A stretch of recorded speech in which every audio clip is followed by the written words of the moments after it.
Everyone at Peterson Automotive laughed when 14-year-old Maya Rodriguez, wearing her father's oversized coveralls and clutching a worn backpack, asked to see the engine that had stumped their best engineers for 3 weeks, the company's arrogant CEO.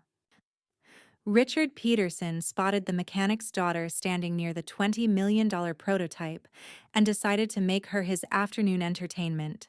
He dared her to fix what his MIT graduates couldn't even diagnose, expecting cameras to capture her humiliation. But the moment Maya's calloused hands touched that engine, everyone realized they were about to witness something that would change everything. What she revealed about her family would destroy Peterson's empire and expose a decades-old conspiracy that reached the highest levels of the automotive industry. Maya had come to Peterson Automotive that Tuesday afternoon for one simple reason: to bring her father his forgotten lunch. Carlos Rodriguez had worked as head mechanic at the facility for 18 years, arriving before dawn and staying past sunset to maintain the company's fleet of test vehicles and prototypes. Maya often visited after school, quietly observing the technicians and engineers as they worked on projects that represented millions of dollars in research and development. She wore the same outfit every time: her father's old navy coveralls rolled up at the sleeves and ankles, steel-toed boots that were 2 sizes too big, and a faded backpack that had belonged to her older brother before he left for college. Her dark hair was usually pulled back in a practical ponytail, and her hands showed the telltale stains of someone who spent time around engines and machinery. Most employees barely noticed her presence, dismissing her as just another worker's kid who didn't belong in their high-tech environment. The Peterson Automotive headquarters represented everything Maya's family could never afford. The executive offices featured floor-to-ceiling windows, imported marble floors, and conference rooms equipped with holographic displays and advanced computer systems. Employees wore expensive suits and carried the latest tablets and smartphones, discussing projects worth more money than Maya's neighborhood saw in a decade. The contrast between her modest appearance and the corporate luxury couldn't have been more stark. She moved through the facility like a ghost, her worn clothing and quiet demeanor making her practically invisible to the executives and engineers who dominated the space. Yet Maya observed everything with sharp intelligence, her dark eyes taking in technical details that most visitors would never notice or understand. The engine that had become Peterson Automotive's nightmare sat in the center of the main research bay, surrounded by diagnostic equipment worth more than most people's houses. For 3 weeks, the company's most talented engineers had struggled to understand why the revolutionary hybrid prototype refused to start, despite passing every individual system test. The engine represented 5 years of development and $200 million in investment, designed to revolutionize fuel efficiency and reduce emissions beyond anything currently available. Richard Peterson himself had invested his personal reputation in the project, promising investors in media that this technology would establish Peterson Automotive as the industry leader for the next generation. The failure to solve this seemingly simple problem had cost the company millions of dollars in delays and threatened to derail Peterson's carefully planned public offering. Richard Peterson embodied everything people love to hate about corporate executives. At 52, he wore handmade Italian suits that cost more than Maya's father earned in 2 months, and his platinum watch gleamed under the facility's bright lights. He had inherited Peterson Automotive from his father, but constantly reminded employees that he had expanded the company beyond the old man's limited vision. Peterson took pride in hiring only graduates from prestigious universities, often mentioning his MIT and Stanford recruits during board meetings and investor calls. He viewed the company's blue-collar workers as necessary but replaceable, rarely learning their names and never acknowledging their contributions to the company's success.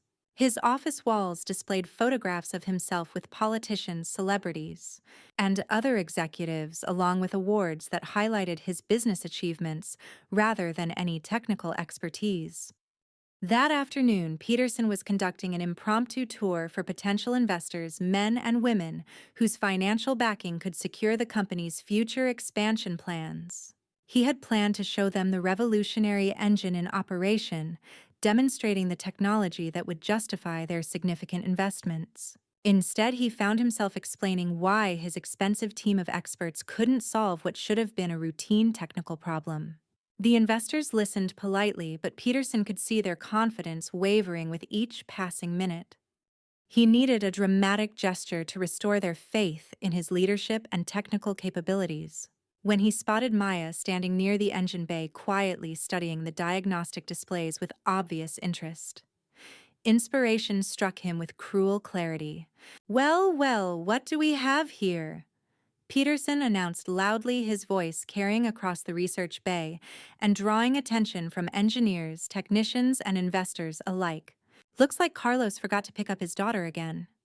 "Honey, this isn't a playground. These machines are worth more money than your family will see in a lifetime."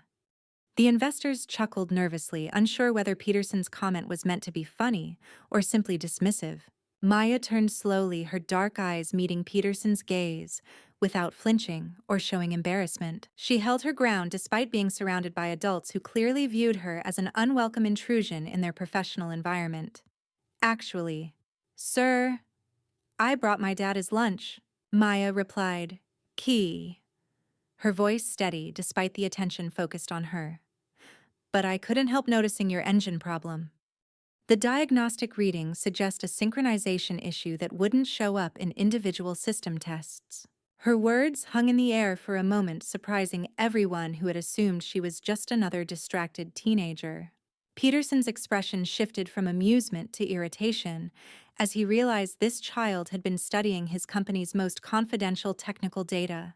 The engineers exchanged glances, some looking embarrassed that a 14-year-old had identified something they might have missed. Peterson saw an opportunity to reassert his authority while entertaining his investors with an amusing spectacle. "Oh, really? So the mechanic's daughter thinks she can solve what my MIT graduates can't figure out. This should be entertaining." He gestured toward the engine with exaggerated flourish, his voice dripping with condescension.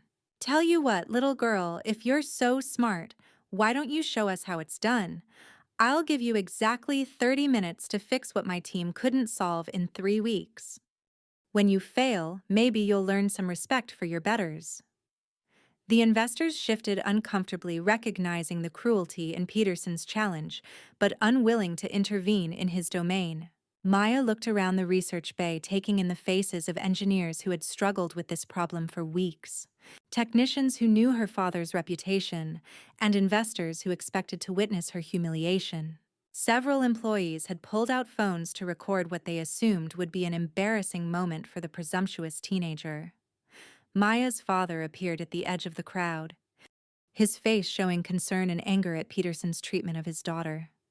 She caught his eye and nodded slightly, a gesture that somehow conveyed confidence rather than resignation. Then she turned back to Peterson with a calmness that seemed inappropriate for someone about to attempt an impossible task in front of hostile witnesses. 30 minutes should be plenty of time," Maya said, simply setting down her backpack and unzipping it to reveal a collection of tools that surprised everyone watching. The backpack contained precision instruments, diagnostic devices, and reference materials that belonged in an advanced engineering lab rather than a teenager's school bag. She had modified some of the tools herself, adapting them for specific purposes that reflected a deep understanding of automotive systems and electronic integration. Maya pulled on a pair of worn work gloves and approached the engine with the confidence of someone who had spent countless hours studying similar problems. The research bay fell silent as Maya began her systematic approach to the diagnostic process. She ignored the expensive computer displays that had confused the engineering team, instead using her own handheld devices to test individual connections and measure electrical patterns. Her movements were precise and economical, each action serving a specific purpose in her overall strategy. Maya worked with the focused intensity of someone who understood exactly what she was looking for, occasionally making notes in a small notebook that she pulled from her back pocket. The watching engineers began to realize that her approach differed fundamentally from their own methodology, focusing on integration patterns rather than individual component performance. Within 10 minutes, Maya had identified the root cause of the synchronization problem.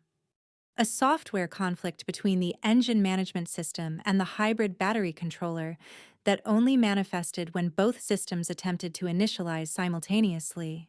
The conflict created a timing loop that prevented proper startup sequence, but the individual systems tested perfectly when isolated from each other. Maya's solution required a simple firmware adjustment that the original engineers had overlooked because they had focused on hardware diagnostics rather than software integration. She connected her laptop to the engine's diagnostic port and began uploading the corrected code, and her fingers moving across the keyboard with practiced efficiency.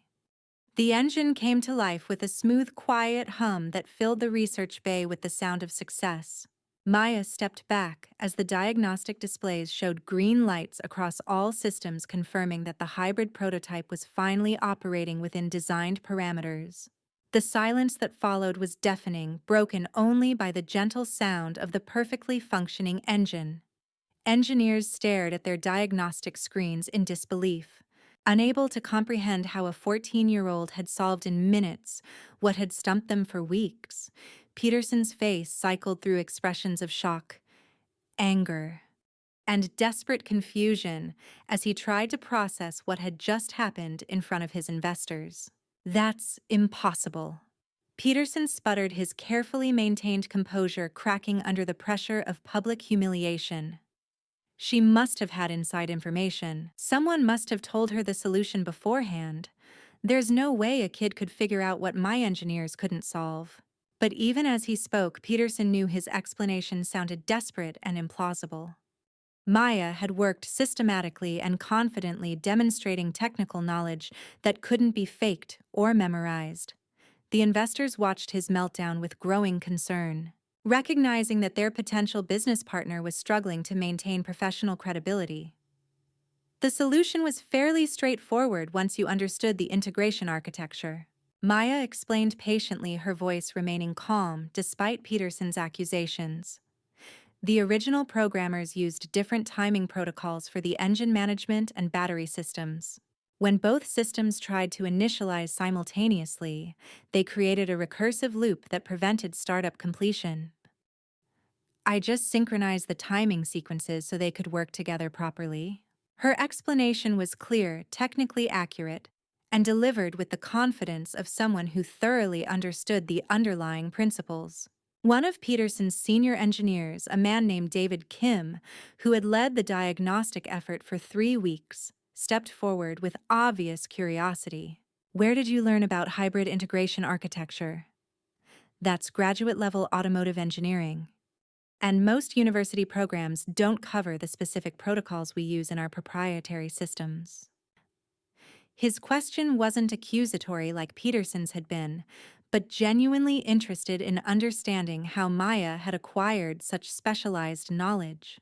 Other engineers nodded, recognizing that her solution demonstrated expertise that typically required years of advanced education and practical experience. Maya glanced toward her father, who had moved closer to the group surrounding the engine. Carlos Rodriguez looked proud, but also worried, as if he knew that his daughter's demonstration of technical expertise would lead to questions he wasn't prepared to answer. Maya took a deep breath before responding, understanding that her next words would change everything for her family. "My grandfather taught me," she said simply. "He used to work here back when the company was getting started. He taught me about engines and electronics before he died, and I've been studying automotive systems ever since." The mention of Maya's grandfather caused an immediate stir among the older employees, several of whom exchanged meaningful glances that didn't go unnoticed by the investors or younger engineers. Carlos Rodriguez had never mentioned his father-in-law's connection to Peterson Automotive, and Mia had never revealed this family history during her previous visits to the facility. Peterson's expression shifted from anger to suspicion as he tried to remember if any former employees had possessed the kind of expertise Maya had just demonstrated. The research bay buzzed with whispered conversations as people tried to understand the implications of this revelation. "What was your grandfather's name?" asked Margaret Chen, Peterson Automotive's current head of research and development. Chen had worked at the company for 15 years and knew the history of most significant employees and their contributions to various projects. Her question carried weight because she would be able to verify any claims about past employees and their technical capabilities. Maya hesitated for a moment, looking again at her father, who nodded slightly in encouragement or resignation. Eduardo Santos, Maya answered. And the effect of that name on the older employees was immediate and dramatic. Margaret Chen's face went pale and she took an involuntary step backward. Two of the senior technicians who had worked at the company for more than 20 years began whispering urgently to each other. David Kim looked confused, clearly recognizing the name, but unable to place its significance in company history. Peterson's expression shifted through several emotions before settling on something that looked remarkably like fear. "That's impossible," Peterson said, but his voice lacked the confident authority it had carried just minutes earlier. Eduardo Santos died in 1998. He was. Peterson stopped talking abruptly, as if he had realized he was about to reveal information he preferred to keep private. The investors watched this exchange with growing interest. Sensing that they were witnessing something more significant than a simple technical demonstration, Margaret Chen looked at Peterson with an expression that suggested she knew exactly what he had been about to say. "He was what Mr. Peterson?" Maya asked her voice still calm, but now carrying an edge of challenge that hadn't been there before. "What was my grandfather to this company? Because according to the patents I've found and the research notes he left behind, Eduardo Santos developed most of the hybrid integration technology that Peterson Automotive has been using for the past 20 years. The same technology that just made this engine work." Maya's words hit the research bay like a bomb, causing an explosion of shocked murmurs and urgent conversations among the employees and investors. Margaret Chen found her voice first, her professional composure cracking under the weight of long-buried knowledge. Eduardo Santos was the most brilliant automotive engineer this company ever employed. He developed the foundational algorithms for hybrid vehicle integration, created the software architecture that we still use in modified form, and designed the testing protocols that became industry standard. But he died in a car accident in 1998, just months before his research was scheduled to be patented and published. Chen's words carried the weight of someone who had personally known and worked with Maya's grandfather. And her obvious distress suggested there was more to the story than she was revealing. "What Margaret isn't telling you," said a voice from near the research bay entrance, "is that Eduardo Santos didn't die in any accident." Everyone turned to see Carlos Rodriguez stepping forward, his usual quiet demeanor replaced by something harder and more determined. "My father-in-law was killed because he discovered that someone was planning to steal his research and claim credit for his innovations. He had evidence that certain executives were preparing to patent his work under their own names and exclude him from the financial benefits of his discoveries." Carlos had never spoken about his family history at Peterson Automotive, but now his anger and grief were visible to everyone in the room. Peterson's face flushed red as he realized the direction this conversation was heading. "Carlos, you don't know what you're talking about. Eduardo's death was a tragic accident, and this company has always honored his contributions to our research and development efforts." But Peterson's denial rang hollow, especially when several of the older employees began shaking their heads in disagreement. The investors watched this drama unfold with fascination, recognizing that they were witnessing the exposure of a corporate cover-up that could have serious legal and financial implications. Maya reached into her backpack and pulled out a thick folder filled with documents, photographs, and technical drawings. "Actually, Mr. Peterson, I know exactly what happened to my grandfather.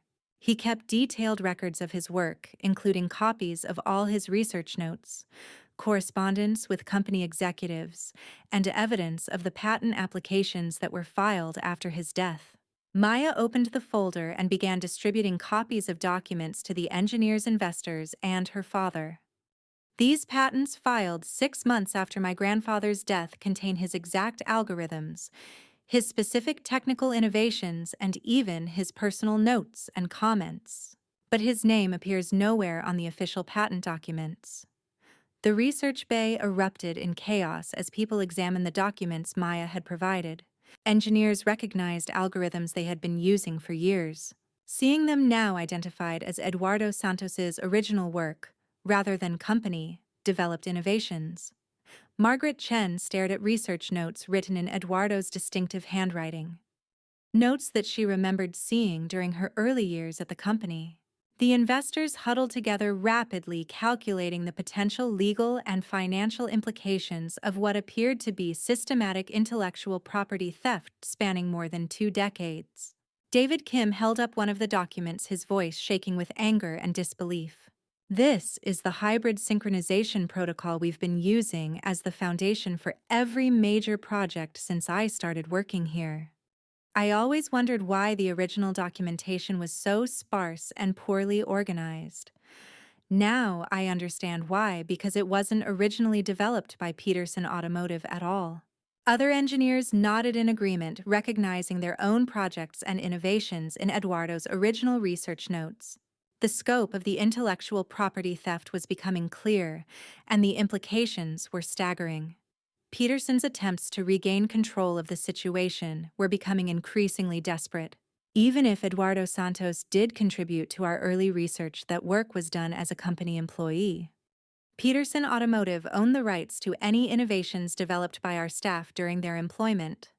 This is standard practice throughout the industry and perfectly legal.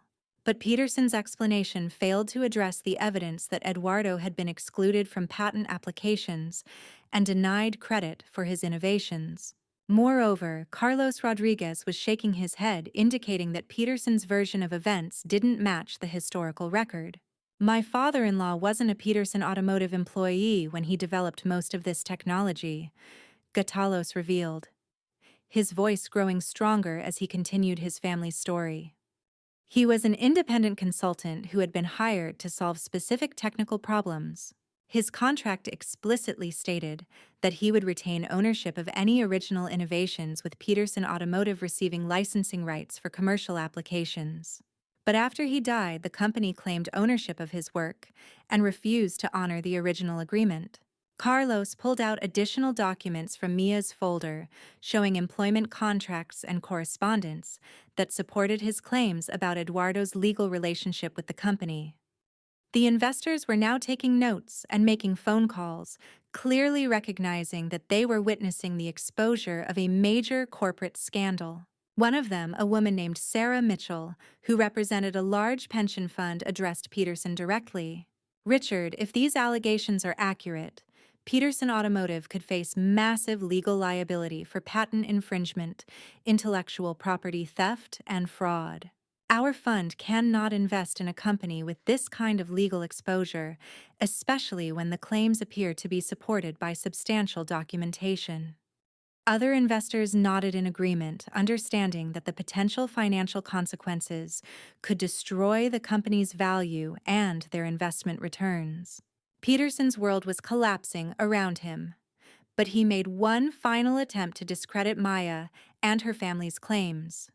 "This is all fabricated nonsense from a disgruntled employee's family. Carlos has been bitter about his father-in-law's death for years. And now he's using his daughter to spread lies and conspiracy theories. These documents could be forgeries. And this whole performance could be an elaborate attempt to extort money from Peterson Automotive." Peterson's accusation was desperate and cruel, but it revealed his willingness to attack a grieving family rather than acknowledge his company's wrongdoing. Maya's response was swift and devastating. "Mr. Peterson, everything I've shown you today can be verified through public records, patent databases, and independent technical analysis. But if you want additional proof, I suggest you check your own company's archives from 1997 and 1998. You'll find my grandfather's original research proposals, his correspondence with your father about patent applications, and the meeting notes from discussions about his consulting contract. I've already provided copies of all this material to federal investigators who are very interested in systematic intellectual property theft by major corporations." The mention of federal investigators sent a shockwave through the research bay. Peterson's face went white as he realized that Mia's family had already taken their evidence to law enforcement authorities.